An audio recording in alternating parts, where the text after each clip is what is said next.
Chauffeurs who drive around rich people, what are some of the weird conversations you have overheard? I'm not a chauffeur myself, but I do have a crazy story that involves one.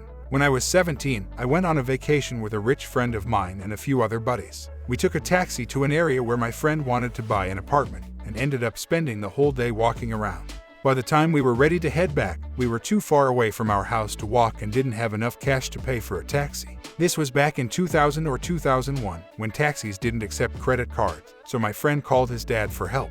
His dad couldn't send a chauffeur to pick us up because they were busy, but he had another idea. He told us to go to the nearby Mercedes-Benz dealer shop, which he had bought several cars from in the past, and use his credit card to buy a car. We were shocked but excited at the same time, and in about 30 minutes, we were driving back to the house in a brand new Mercedes C-Class.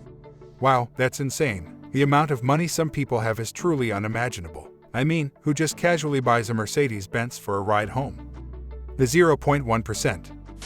I once drove Billy Bob Thornton around for radio interviews he had to do for his upcoming movie. He wanted to smoke a cigarette in the car between interviews, but I had to remind him of our no-smoking policy. He asked me to call the owner to make an exception, but the owner refused and told us it would cost $250 if he smoked in the car. So, he asked me to stop by a bank, and he came back with $5,000 in cash and said, "Here's for the whole goddamn pack." From then on, he smoked in the car for the rest of the trip. I couldn't help but ask him if that was the most expensive pack of cigarettes he's ever smoked.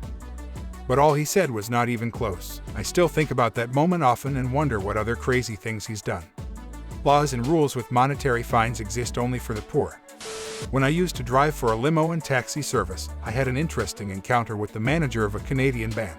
He asked me if I knew where to buy cocaine, but I had no idea and couldn't help him find it. So instead, he hired a prostitute and asked her for the hookup.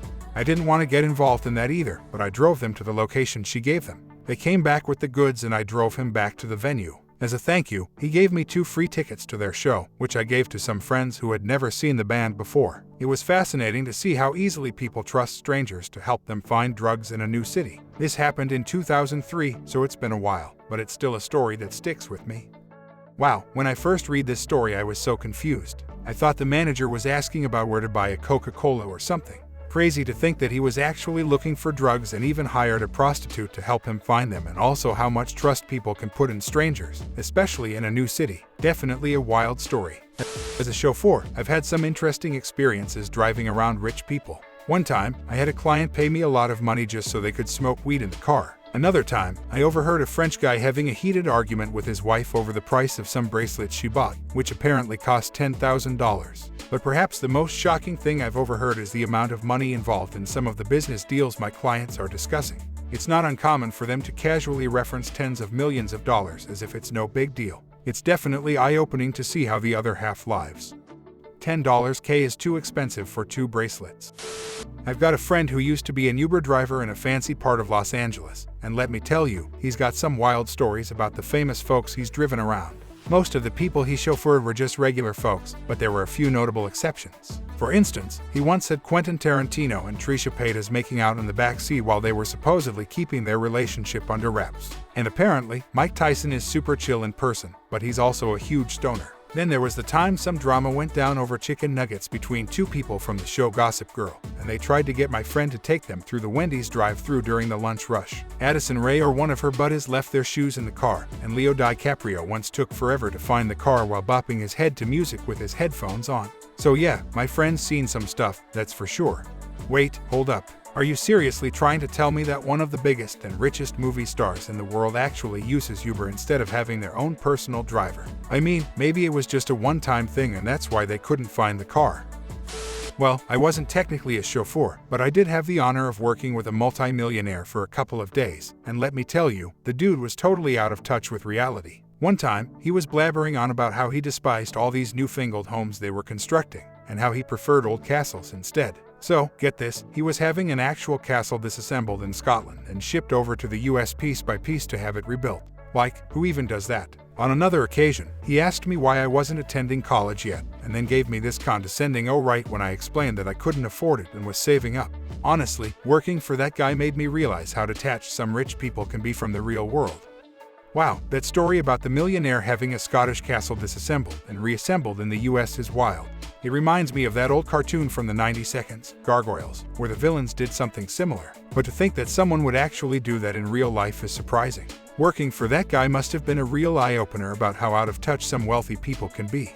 Around 25 years ago, I worked at an exclusive country club as a porter. The club was so expensive that members paid 6 figures just to join and then 5 figures in annual fees. As part of my job, I would drive members to and from private airports for their private jets. One time, I drove 2 men to the airport and one of them complained about fighting with his wife over which of them got to use the private jet every weekend and where they would go. The other man responded by offering to sell his 3rd private jet, which was gathering dust since his son had gone to college. The 2 men ended up shaking hands and making the deal right there in my van. Rich people problem. LOL. I'm not a chauffeur, but as someone who works in high-end real estate, I get to spend a lot of time in the homes of the wealthy. One time, I was in a home that was selling for over $10 million and noticed that there were 2 Bentleys in the garage. I overheard the homeowner talking to her friend in the next room and saying, "These new tax laws are killing us in the middle class. We had to open another trust just to save more money this year." It was insane to hear her claim that she was middle class. Another time, I was in another multi-million-dollar house, and the homeowner said to me, "The billionaires are pricing us millionaires out of the neighborhood." She was referring to her gated community in Park City, and it was as if she expected me to feel sorry for her. One time, a guy in the backseat told me that he didn't grow up rich or anything, but his dad only made $300K per year, so it wasn't anything crazy. I couldn't believe what I was hearing, and I didn't even know how to respond. It's just wild to me that some people have such a skewed sense of what it means to be wealthy. Back when I worked security, part of my job was driving around some of our wealthy clients in a Cadillac Escalade without a divider between the front and back seats like in a limo. These clients were extremely wealthy, and although they were polite to me, they didn't seem to remember I was present. I overheard conversations about some pretty shady and illegal financial dealings like insider trading, embezzlement, price fixing, and stock pumping.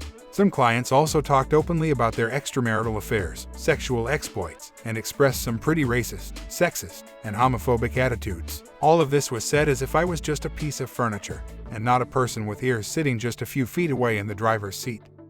Have you ever considered investing in the stock pumps that your clients talk about? I would be tempted to throw a few dollars in as a lotto ticket after getting a tip like that.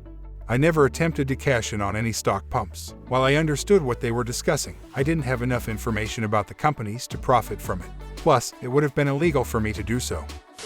Although I'm not a chauffeur, I did work as a private lifeguard for a wealthy surgeon and his family a couple of summers ago. During their parties, my job was to keep watch over the pool while they swam and got drunk. While on duty, I overheard them talking about their difficulties finding a nanny who was willing to travel with them to Paris for the summer and be paid for it. They also complained about their summer home in Florida being too small and mentioned their plans to relocate to the Bahamas. It was surprising to me how nonchalantly they talked about these extravagant lifestyle, as if it was the norm. Glad to know that these insanely rich people are at least responsible towards their kids and care about their well-being. Thanks for watching.